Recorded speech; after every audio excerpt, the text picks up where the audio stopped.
SAR 6 class. The Israeli fleet includes SAR 6 class corvette warships, a notable improvement over the SAR 5 class ships. These new vessels are larger and equipped with the latest technology to ensure the safety of Israel's shipping lanes and offshore gas fields. Each ship, weighing almost 2,000 tons, is equipped with 20 systems, 18 of which are made in Israel itself, specifically for these vessels. These systems include a fully customized version of the Iron Dome system, referred to as the Sea Dome. Additionally, these ships feature the Gabriel 5 and LRAD missile systems that can intercept and take out cruise and ballistic missiles. Even though the ships are far bigger than their SAR 5 counterparts, they amazingly show up as way smaller than they are on radar systems. This is because rapid advancements in stealth technology have allowed for this to be possible, meaning an enemy won't know the true size of the SAR 6 warships until they're right on top of them. The SAR 6 class corvettes were crafted with a primary objective: safeguarding Israel's offshore natural gas supply. Discovered in the early 2000s, this resource now constitutes over 70% of Israel's electricity. Anticipating the need, a team of 10 accomplished Israeli engineers was sent to Germany 5 years before the ship's debut. Their mission was to design advanced vessels tailored for the defense of Israel's waters. Upon their arrival in late 2020 from ThyssenKrupp in Germany, where they were meticulously constructed, the warships were initially limited to sailing capabilities. Unfortunately, at that point, they fell short of being fully equipped for the critical task of defending Israel and its waters. Usually, converting a ship for combat in the modern era can be a very time-consuming process. But the Israeli Navy was able to do this for 3 of the 4 SAR 6 warships and declare their operation in just over 2 years. In comparison, it took the ship's predecessors, the SAR 5 warships, 10 years to be fully ready for operations, 5 times as long. The ships are manned by 80 crew members each, and the 4 that are currently on the high seas are called the INS Magen, meaning shield, Oz, meaning valor, Atzmaut, meaning independence, and Nitzahon, meaning victory. USS Zumwalt. One of the prides of the U.S. Navy fleet is the USS Zumwalt, one of the newest and most advanced ships out there. Classed as a destroyer, the Zumwalt is considered to be the most technologically advanced surface-based machine in the world. So what makes the USS Zumwalt so special? The ship has a fully electric propulsion system, which is at the cutting edge of technology of this kind. While other ships might have to rely on diesel or even nuclear power in the case of older vessels, the USS Zumwalt is fully prepared for the future and cutting down on the use of fossil fuels as stores start to deplete. The integrated power systems on board also allow the USS Zumwalt to be able to power its propulsion, service, and combat systems from the same source, optimizing energy usage so that it can use some of the best high-energy weapons and sensors on the market, both now and in the future. It also has a tumble-home hull, which allows it to cut and pierce through even the toughest waves like butter. Not only that, but thanks to its composite structure, it can reduce the cross-section of the ship and its noise to make it much harder for enemy ships to detect it. It also means that it can be operated by just 175 crew members, with only 28 needed as an air detachment, reducing running costs and the need to cycle out staff as frequently. When it comes to the tech on board, the USS Zumwalt has some impressive kit. It has a multifunction radar and advanced gun systems that can fire long-range land attack projectiles with a powerful range of up to 63 nautical miles. And to put that into perspective, this is over 3 times more range than previous gun systems were capable of. The USS Zumwalt isn't alone though. There are 2 other ships in its DDG class. The Zumwalt goes by DDG 1000 and is the first of the 3 ships. Construction on the destroyer began in February 2009, and 4 years later, in October 2013, it was launched and ready for testing. The second DDG ship, 1001, was named Michael Mansour, after a Navy SEAL who was awarded the Medal of Honor for his service and sacrifice in Iraq. DDG 1002 was named Lyndon B. Johnson, continuing a trend of honoring the 36th President of the United States by placing his name onto various vessels within the U.S. Navy, as is the case with other presidents before and after him. The advanced technologies in the DDG-1000 class make it versatile and capable of carrying out various tasks close to the shore, including land attacks. Its ability to handle different missions and operate in coastal areas make it a valuable asset in the U.S. Navy's arsenal. Sejong the Great class. South Korea proudly features one of the world's most formidable classes of destroyer warships, the Sejong the Great class, standing out as an epitome of naval prowess. These advanced warships play a pivotal role in safeguarding South Korea's air, sea, and land defenses, marking a crucial component of the nation's military strength. The vessels were developed under the KDX-3 program, which took inspiration from the U.S. Navy's Arleigh Burke class and the Japanese Atago class of destroyers. And as you would expect, this also means that they share many common characteristics in terms of their components used during construction. However, there are still differences between them, which help the Sejong the Great class to excel above the others. For example, the Sejong the Great class destroyers are significantly heavier, with an 11,000-ton displacement when at full combat capacity. This is mainly because many parts of the ship, such as its hull, bulkhead, decks, and hatches, are made primarily out of steel. The structure also makes it bigger, as it has a wider flare in its hull and is generally bulkier overall. Amazingly, for their power and technological prowess, the Sejong the Great class of destroyers are surprisingly cheap to buy, at least by current military standards. Each ship in the class costs approximately $923 million, the lowest cost on any Aegis-type destroyers out there. This is due to the Sejong the Great destroyers mainly using technologies that are already fully developed, allowing them to have the very best of the currently available systems and processes on board immediately without further adjustments and additions needed. The Sejong the Great class has 2 radars, 2 sets of sonars, and a Sejong Infrared Search and Track System, IRST. These technologies give the destroyers an amazing sense of what's potentially around them, helping them to distinguish friend from foe and react quickly by using passive systems to constantly search for threats on the water. These destroyers can reach a maximum speed of 30 knots on the water, although their average speed is around 20 knots. Given this average speed, the Sejong the Great class has a range of 5,500 miles, enough to patrol nearby oceans and channels with ease. And with its 2 rudders, its maneuverability is unmatched, giving it a small turning circle to easily face its attackers or targets. In terms of armament, this class of destroyers has one of the biggest arsenals at its disposal.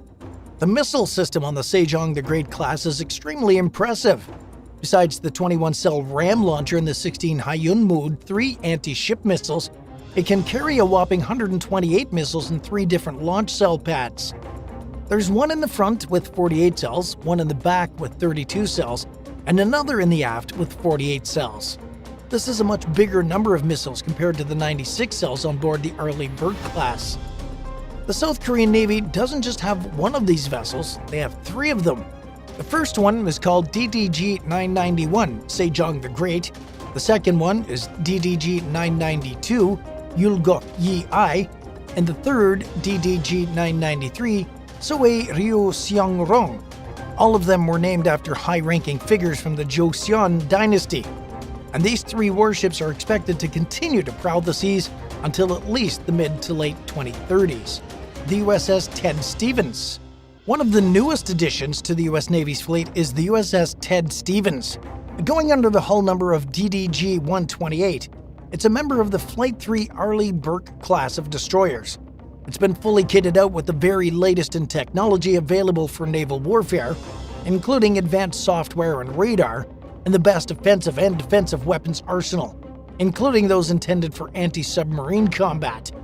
And to stay safe, the USS Ted Stevens has a special armor made of Kevlar, as well as a steel hull. Its battery includes a 5-inch gun, a phalanx close-in weapon systems, machine guns, and missiles. The missile systems include a 32-cell and a 64-cell Mark 41 vertical launching system that holds various types of missiles. The ship also has torpedo tubes for keeping submarines at bay or neutralizing them. It's already considered to be the backbone of the fleet and one of the most powerful in the world, something which its commanding officer, Captain Mary Katie Hayes, is incredibly proud of. The ship is named after U.S. Senator Ted Stevens, who was the longest-serving Republican in the Senate for the state of Alaska from 1968 to 2009, a full 41 years. This is something that his family sees as a great honor, especially given the privilege involved in naming traditions for the country's warships. The USS Ted Stevens is 510 feet long and 66 feet wide and has a displacement of 9,217 tons when it's fully loaded. The ship is powered by 4 General Electric LM2500 gas turbines, giving it a top speed of 31 knots. When fully commissioned and in working capacity, around 380 officers and enlisted personnel will work on board. Although it's currently not in active service, it's predicted that the USS Ted Stevens will be fully commissioned sometime in 2024. HMS Dauntless. HMS Dauntless has been in active service in the UK's Royal Navy since 2010, but it still remains one of the most advanced and deadly warships out there. This is thanks to the ship recently undergoing a Power Improvement Program, or PIP, which further added resilience and functionality to her engines, as well as the power generation to her weapons. The technology on board the ship was also updated, keeping them at the cutting edge of operations. After intensive training for her crew on the new improvements and to keep them battle-ready, their commanding officer, Commander Ben Power, and those on board were raring to go again and patrol the seas. The HMS Dauntless has solidified its reputation as a formidable force during its impressive 13 years of service. Presently engaged in a critical role around the Caribbean, it actively contributes to combating drug trafficking in the region's waters. Additionally, the vessel stands ready for swift rescue and aid operations, which are particularly crucial during the turbulent hurricane season spanning from June to November. As recently as November 2023, the HMS Dauntless managed to intercept a 35-foot speedboat in the Caribbean Sea. The ship deployed its Wildcat helicopter and a team of Royal Marine snipers to approach this suspicious boat. As the smugglers started getting rid of their illegal cargo, the snipers skillfully disabled their engines, causing the boat to come to a sudden stop. With the boat immobilized, a team from the U.S. Coast Guard was sent from the Dauntless to seize 11 large bundles of cocaine, weighing a total of 727 pounds and holding a value of $75 million. This isn't the only drug bust that the HMS Dauntless has been involved in, and to date, the amount of illegal drugs it's managed to secure amounts to $252 million. Part of the daring class of destroyers, HMS Dauntless is also one of the very first to be equipped with and to use Sea Viper anti-aircraft missiles, which are capable of traveling at a crazy 18,000 miles per hour. The Kolkata class. The Kolkata class, also known as Project 15A, is a group of advanced guided missile destroyers used by the Indian Navy. These modern ships represent India's move towards having a powerful naval presence in the open sea. The Kolkata class consists of 3 ships, the INS Kolkata, INS Kochi, and INS Chennai, which are all named after coastal cities in India. Each ship is operated by a crew of 390 individuals and can carry 2 helicopters, either HAL Druve or Westland Sea King. They're armed with advanced weapons, including BrahMos, nuclear-capable supersonic cruise missiles, and Indo-Israeli jointly developed Barak 8 air defense missiles. Other features include anti-submarine rocket launchers, torpedoes, close-in weapon systems, machine guns, and a 76mm Otto Melara dual-purpose artillery gun. The vessels are equipped with electronic countermeasures, air search radar, AESA multifunction radar, bow sonar, towed array sonar, and an advanced combat management system. They're powered by a combined gas and gas propulsion system, reaching a speed of 30 knots. Project 15A began in 1986 as a follow-up to the Delhi class, and by the year 2000, a full 14 years since the announcement of the project, the Kolkata class underwent redesigning by the Directorate of Naval Design to incorporate modern stealth features, setting back its commissioning yet again. This wasn't the only holdup though, as the lead ship, the INS Kolkata, faced a delay of 4 years due to technical issues discovered during sea trials. However, it was eventually commissioned in 2014. INS Kochi followed in 2015, and INS Chennai was commissioned in 2016. But the Kolkata class won't be the top dogs of the Indian Navy for very long. It's already been succeeded by the improved Visakhapatnam class destroyers, which share many features with their predecessors, but offer increased stealth and automation. The Visakhapatnam class was commissioned in 2021 for the reduced crew of 300 and a focus on cost-effective production. With limited details on these new ships as they're currently being built, who knows what the future will hold for the most advanced warships out there. 6. Landing helicopters on aircraft carriers. Landing a helicopter on an aircraft carrier is more difficult than landing on solid ground, especially in bad weather and at night. In fact, it's considered to be one of the most challenging and complex tasks required of Navy pilots. But these landings occur regularly and are carried out by experienced pilots with the use of advanced landing systems and technologies. One system, known as the Aviation Recovery System, guides the pilot to the landing spot using a series of lights and mirrors on the carrier deck. Choppers are also set up with communication equipment and radar systems, which ensure that they can interact effectively with crew members on the aircraft carrier who are assisting with the landing. During their training, pilots practice landing helicopters on the carrier deck in all types of conditions to ensure that they're qualified to do the job, even in the most challenging of circumstances. In a Quora post, former military pilot Chuck Hunter wrote that during bad weather, the person navigating a chopper will know to look for the ship directly beneath the storm. He further explained that carriers turn into the wind when they launch and recover aircraft, and that the storm will be in the same direction that the wind is coming from. In another Quora post, former Navy pilot Stephen Fritz recalled a time when he landed a helicopter aboard the USS Wasp in dense fog with almost no visibility. He was running extremely low on fuel and knew that he wouldn't get a second chance to execute the landing if he missed on the first try. And as Fritz approached the carrier, he descended until he could see the water below. Meanwhile, a crew member began dropping smoke flares into the water off the ship's stern and leading the USS Wasp up to the landing area. Fritz followed the trail of flares until he knew he was near the flight deck. He climbed until he knew he was above it, then carefully lowered the helicopter onto the deck. He only knew for sure that the landing would be a success when he descended beneath the fog and saw that he was in the right place. In September 2023, the U.S. Navy announced that it's working with engineers from Texas A&M University to develop a fully autonomous vertical takeoff and landing (VTOL) aircraft using software meant to mimic a pilot's landing behavior. They hope to come up with a system that will work even in the most challenging situations, including in rough winds and while a ship is changing course. 5. Controlled crash landings. Nicknamed the Dragon Lady, the Lockheed U-2 spy plane was developed during the 1950s for the purpose of discreetly monitoring Soviet activities. The single-seat, single-engine aircraft was shrouded in secrecy during its early years of operation, but eventually it became known for its reliability as a high-altitude intelligence, surveillance, and reconnaissance plane. Despite its exceptional performance, the U-2 has some shortcomings. At 63 feet long and with a wingspan of 105 feet, its glider-like dimensions and shape help the plane fly long ranges at high altitudes. But this also makes the vehicle difficult to fly. The U-2 has a high stall speed relative to its maximum speed. Its early pilots had to fly at a very specific speed in order to avoid both stalling and high-speed buffering, which causes the aircraft to shake and vibrate. Pilots also had a narrow 7-mile-per-hour margin that they had to stay within. The plane is challenging to land due to limited cockpit visibility, unusual bicycle landing gear, and its wings, which make it want to stay airborne.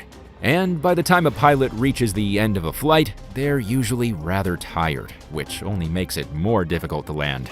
Touching down safely requires the assistance of a high-performance chase car, which follows the U-2 at speeds of up to 140 miles per hour as it descends to the runway. Person driving the chase car radios the plane's altitude and airspeed to the pilot right before the aircraft hits the pavement. Then, after landing, the pilot keeps the plane as straight as possible until it inevitably falls off balance, causing one of the wings to tip to the ground. To avoid damaging the aircraft, the undersides of both wings are equipped with titanium skid plates. A ground crew then rushes in and attaches wheeled pogo supports into the wings. enabling the U-2 to taxi back to the hangar. 4. The F-104 Widowmaker. Developed for the U.S. Air Force during the 1950s, the Lockheed F-104 Starfighter supersonic fighter bomber was the first combat aircraft capable of sustained Mach 2 flight. It was designed to be simple, fast, and lightweight, yet powerful, and was capable of climbing to an altitude of 48,000 feet in just 60 seconds. But the F-104 proved to be problematic right from the beginning. It was extremely sensitive to control inputs and was therefore very easy for pilots to lose control of. And in the words of one pilot, if you push the boundaries just a bit too much, you lost control. It's also believed that many pilots struggled with the highly sophisticated jet because they'd never flown any aircraft like it, and the ground crews were equally inexperienced when it came to maintaining the supersonic aircraft. The Air Force only used the Starfighter for a handful of years, but Lockheed officials persuaded foreign officials to buy the aircraft in a scandal. And this scandal would eventually inspire Congress to pass a new federal anti-corruption law called the Foreign Corruption Practices Act. During the late 1960s, Germany bought 916 Starfighters. Nearly 300 of the planes were involved in accidents over the aircraft's 31-year career with the country's military, resulting in the deaths of 115 pilots and earning the Starfighter the nickname of the Widowmaker. Lockheed refused to admit any liability in court, but paid a large settlement to widows of pilots who died in Starfighter crashes. The Belgian Air Force lost nearly half of its 100 Starfighters over a 20-year period starting in 1963, while Italy lost 138 of its 368 plane fleet. In Canada, where the Starfighter was nicknamed the Aluminum Death Tube, 110 of the military's 238 F-104s were lost over a 25-year period. The Starfighter's accident rate varied among users and the operating conditions they were faced with. Some countries had much lower accident rates, with Spain boasting a perfect safety record and no losses among its F-104 fleet over a 7-year period. But the Starfighter's overall accident rate was disproportionately high compared to other fighter jets. Many losses were for fairly conventional reasons, including bird strikes, damage from other foreign objects, lightning strikes, mid-air collisions with other planes, and pilot disorientation. But the F-104 was notoriously difficult to fly, and accidents continued even after design flaws were remedied. In addition to being known as the Widowmaker and the Metal Death Tube, it earned the nicknames of the Flying Coffin and Death Dart. 3. The Wobblin' Goblin. Developed during the early 1980s, the Lockheed F-117 Nighthawk was the first operational aircraft to be designed with stealth technology. It was built by Lockheed's secretive Advanced Development Program, ADP division, better known by the nickname Skunk Works. Known as a black project, the F-117 was kept secret from even some of the most top-ranking Pentagon officials. The F-117 is coated in a radar-absorbent material. Its distinctive shape was designed to deflect radar, but it made the aircraft aerodynamically unstable, earning it the nickname of the Wobblin' Goblin. It was especially prone to instability at low speeds and during aerial refueling. The plane was notoriously difficult to keep in the air and required a complex fly-by-wire system just to get it off the ground. It was also impossible to fly without computerized controls. Despite these issues, though, the F-117 was considered groundbreaking for its stealth capabilities.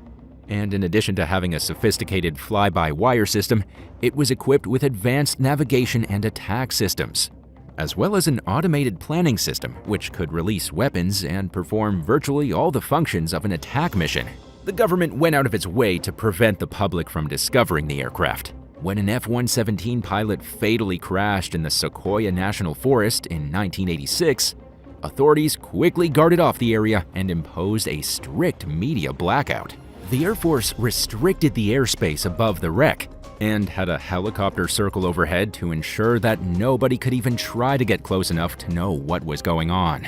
Firefighters were denied entry to the site, even though the wreck was on fire. Then, the F-117 debris was cleared away and replaced with the staged wreck of a different aircraft. Government officials finally publicly acknowledged the existence of the F-117 in 1988, after a grainy photograph of its silhouette in the night sky was revealed during a Pentagon press conference. It made its first public appearance in 1989, and that same year, the aircraft saw combat for the first time during the U.S. invasion of Panama, also known as Operation Just Cause. And in addition, it was used in the Gulf War, the Kosovo War, and the U.S. military actions in Afghanistan and Iraq. While some experts would eventually argue that the F-117's capabilities were overstated, it has a largely successful track record. During Operation Desert Storm, the aircraft flew around 1,200 enemy attacks over Iraq, all while striking thousands of heavily defended targets with no losses. The F-117 was retired in 2008 following the introduction of the F-22 Raptor. Some of the aircraft have been kept in airworthy condition in the years since, and have occasionally been seen flying near military bases. 2.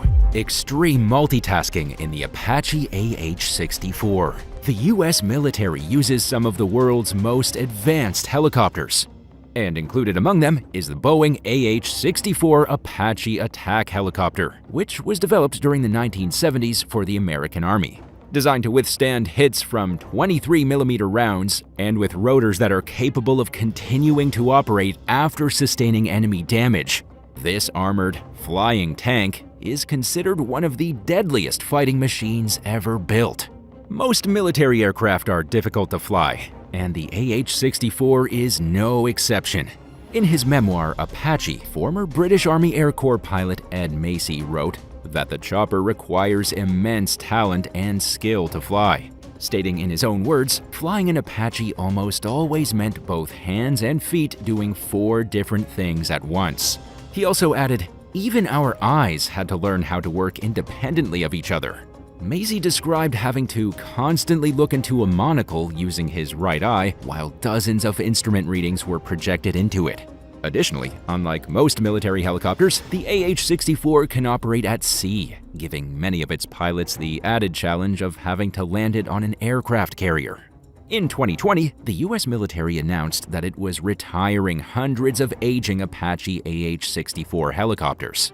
But those that are still flightworthy are being upgraded to the Army's 64HE variant that are scheduled to remain in use until 2040.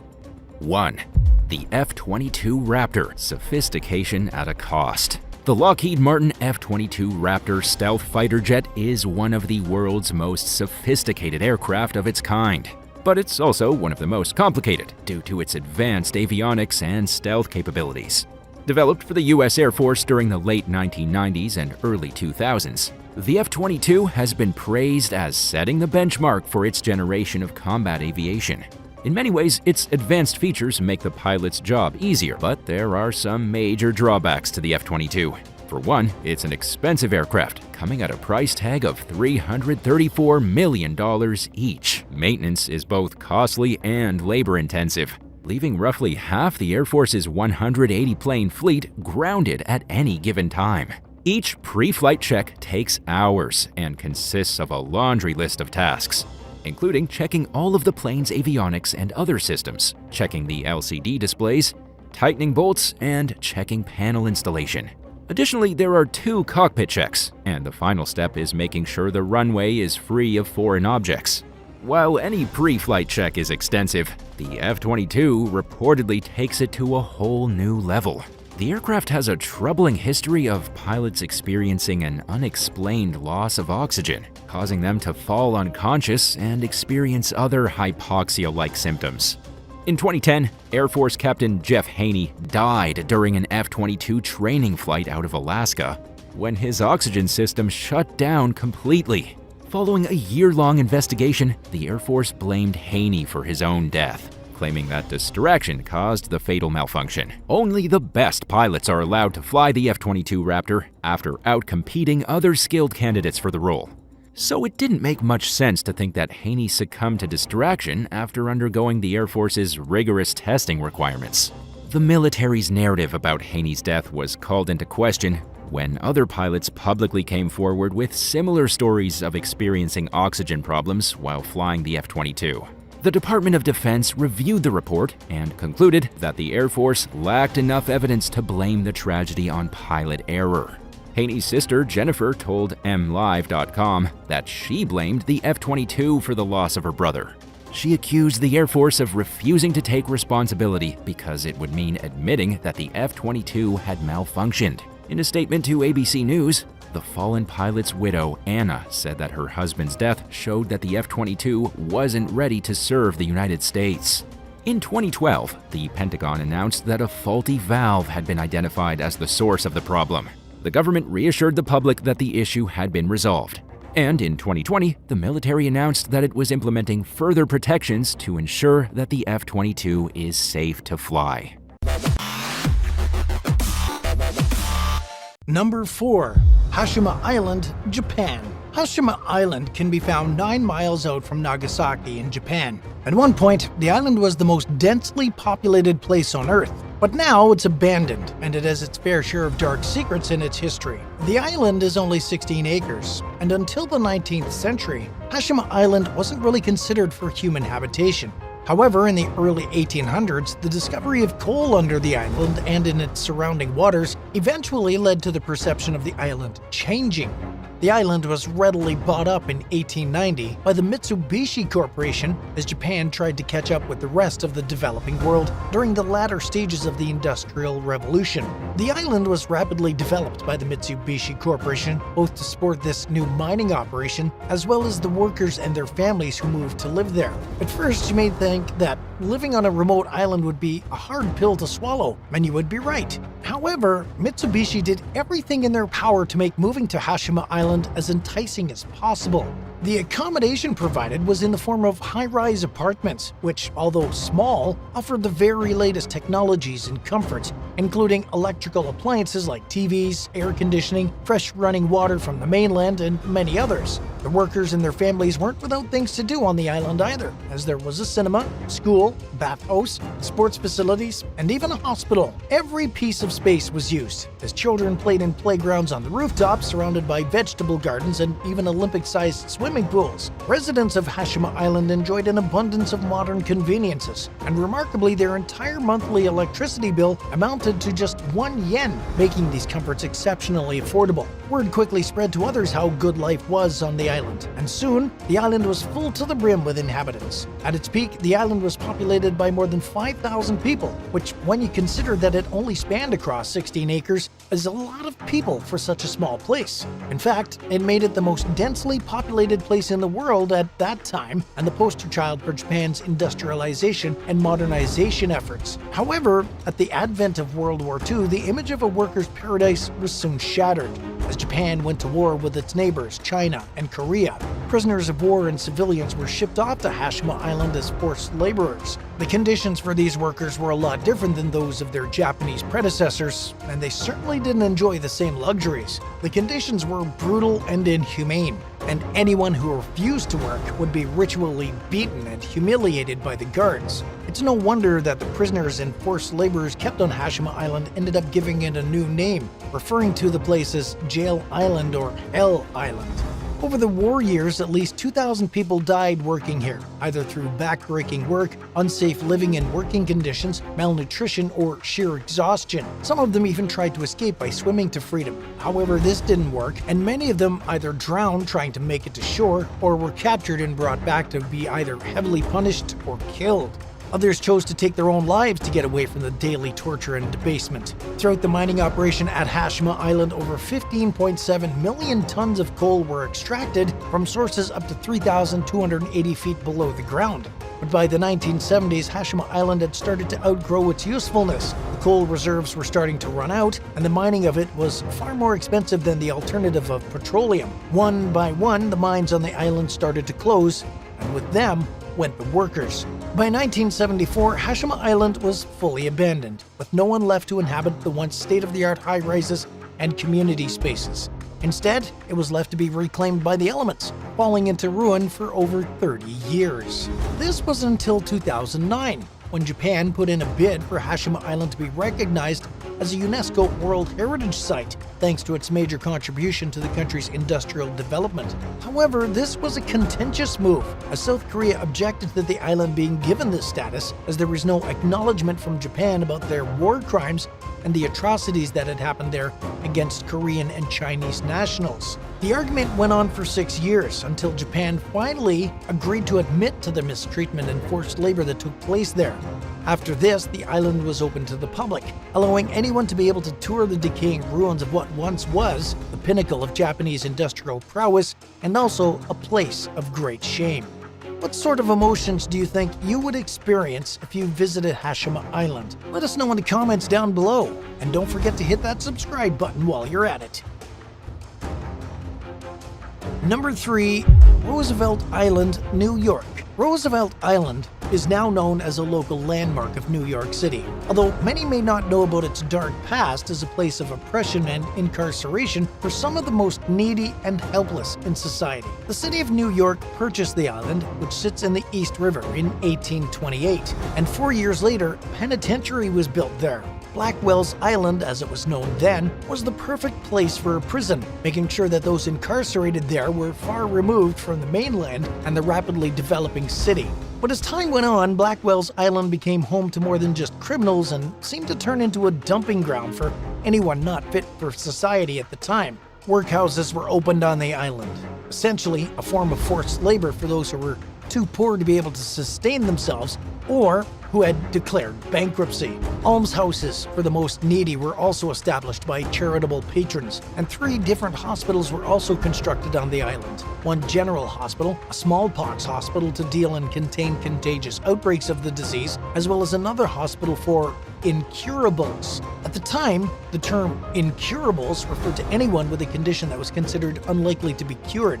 In this case, many mentally and physically disabled people found themselves placed on Blackwell's Island. And because of the sheer amount of institutions on Blackwell's Island, many New Yorkers referred to it as Welfare Island. The mentally ill also found themselves being locked away on Blackwell's Island very early on in the city's ownership of it. In 1839, 7 years after the penitentiary had been built, the New York City Lunatic Asylum was founded there, and the very first one in the city's history. Conditions for those living in the asylum on Blackwell's Island were far from humane. This was documented by investigative journalist Nellie Bly, who went undercover as a mentally ill patient at the New York Lunatic Asylum in the late 1880s. By this time, all of the men at the asylum had been transferred out to a new facility on Ward Island. But the all-women asylum was still desperately overcrowded. Bly described the treatment that the women faced, including ice-cold baths, spoiled and rotten food, filthy conditions, and even physical abuse from the caretakers. Based on her experiences at the asylum on Blackwell's Island, Nellie Bly wrote a book, 10 Days in a Madhouse, in 1887. The book caused shock and uproar, and as a result, asylums like the one on Blackwell's Island were forced to review their care and offer more humane treatment to their patients. At the start of the 20th century, the remaining inpatients in the asylum were moved out to other hospitals around New York City. The building itself was taken over by the Metropolitan Hospital, and the island fully adopted its nickname, becoming officially recognized as Welfare Island in 1921. Almost 35 years later, the Metropolitan Hospital moved out of the building, and the institutions on Welfare Island fell into ruin. In the following years, wind, rain, and even fire left what was there almost unrecognizable. Today, the only way to know whether the asylum where such mistreatment took place even existed is to look for the octagonal tower, the only piece of it left standing. The island underwent yet another name change in 1973, albeit this time it was a positive one. It is now known as Roosevelt Island, in honor of President Franklin D. Roosevelt, who lived with polio throughout his life. This new name demonstrates the things that people with disabilities are capable of, instead of shunning them away from society as shown in the island's past. Number 2. Varosha, Cyprus. Varosha in Cyprus was once considered to be the Las Vegas of the Eastern Mediterranean, a playground for the rich and famous. It was the place to be for Europe's elite when they chose to go on vacation. Luxury cars graced the roads. There were streets of designer outlets and pristine hotels lined the waterfront. However, everything would change in the summer of 1974. Just as many people would have been getting ready to sit back and enjoy their vacation at the resort, the Turkish armed forces invaded the island and they occupied Varosha. The reason for this was the long-running tension between Greek Cypriots and the Turkish Cypriots, an argument in which Turkey eventually intervened. The island became split between north and south, with the north occupied by Turkish Cypriots and the south by the Greeks. Due to its location, Varosha was caught right in the middle, becoming a heavily militarized no-man's land. Everyone in Varosha was forced to flee their homes, leaving everything behind. As barbed wire fences went up, cutting Varosha off from the outside world, the luxury and decadence that the resort embodied began to fall into decay. Rusting sports cars sat unmoving on the streets, and impressive building facades began to crumble. Perfectly kept and manicured gardens started to become overgrown by shrubs and cacti. Instead of going to retake Varosha and other towns cut up in the conflict, it was much more feasible to just let things stay as they'd become to avoid risking further war that could engulf the entire island rather than just a portion of it. Instead of holiday goers, the only people frequenting Varosha now were the Turkish military patrols. Anyone who was even curious about what was going on there would be met with police fines and military whistles to deter them from even taking photographs of it. The state of Varosha was unknown until 2017, when a stretch of beach near the resort was open to the public. However, not just anyone could visit this beach. Only those with Turkish citizenship or of the Turkish Republic of Northern Cyprus, or the TRNC, were allowed to visit. This caused a public outcry, with many civil activists calling the entire situation with Varosha a shame for humanity and comparing the opening of the beach to only Turkish nationals as being akin to the apartheid in South Africa. In the upcoming years, TNRC authorities and the president of Turkey, Recep Tayyip Erdogan, announced plans to make Varosha more accessible through a regeneration project. This initiative, aimed at restoring the resort to its former glory, might incur costs in the tens of billions of euros. In 2021, Erdogan even announced that under a trial period, 3.5% of Varosha's area would be open to the public and officially declared TRNC territory. This meant that people could now enter Varosha itself and were able to see the full extent of what it had become. However, most people refused to enter through the military checkpoints due to the still heated debates on the city's ownership. And as a result, many of the visitors to Varosha are actually from the neighboring TNRC city of Famagusta, who use the area for bike rides and exercise. There's a big stumbling block in the way when it comes to the future of Varosha, despite Turkey and the TNRC's plans to bring it back as a resort destination. As of now, the TNRC isn't considered a legitimate state on the international stage, and many of the building and property rights are still contested by their original owners, many of whom still have belongings being held hostage in their former homes. Therefore, any decision to open up Varosha again is considered not only illegal, but would also be directly going against the UN Security Council. And at number 1, Presidio Modelo, Cuba. Off the coast of Cuba, on the remote island of Isla de la Juventud, lies what was referred to as a model prison. Presidio Modelo features 5 circular cell blocks inspired by the concept of panopticon, as articulated by French philosopher Michel Foucault in his seminal work Crime and Punishment. This architectural design instills a perpetual sense of being under observation among the incarcerated individuals. This was achieved by having all the cell blocks laid out in a formation that would then allow guard towers placed in between them to have a full view of what was going on inside. The prison was commissioned by then-President of Cuba, Gerardo Machado, in 1926. Presidio Modelo was used to house prisoners who were found guilty of all types of crimes, from murderers all the way to political enemies of the state. In fact, Fidel Castro was incarcerated there for 2 years after being involved in the attack on the Monsada barracks. But the prison was far from a model institution. Only designed to hold 2,500 prisoners, Presidio Modelo often held more than double that number, as was the case when Castro was there. During his stay, there were over 5,000 men packed inside the prison. The cramped conditions have been likened to a battery chicken farm, with the men simply packed into cells that were full to the bursting. With far too many prisoners, general conditions were poor. There was no running water and the floor was covered in garbage. The smell of human excrement was rife in the air, and the food was poor in quality as well as in supply. This led to countless hunger strikes, violence, and rioting amongst the prisoners. Ironically, the conditions in Presidio Modelo got even worse when Fidel Castro came into power in 1959. Despite knowing just how horrible the conditions were at the prison, anyone who spoke out against his rulership over the country found themselves with a one-way ticket to the prison. Eventually, the prison buckled under the strain of the massive overcrowding and riots, becoming unfit for purpose. It was finally shut down in 1967, and all of the prisoners were shipped off to the mainland for incarceration there instead. Today, Presidio Modelo lies abandoned, although you can visit it if you want to venture off the beaten tourist path. Visitors are free to explore these massive structures, even scaling broken staircases and walking through now eerily empty cells. Which one of these abandoned places creeped you out the most? Let us know in the comments down below. And if you enjoyed this video, be sure to leave a like and subscribe to the channel. Thanks so much for watching. We'll see you in the next one. Bye for now.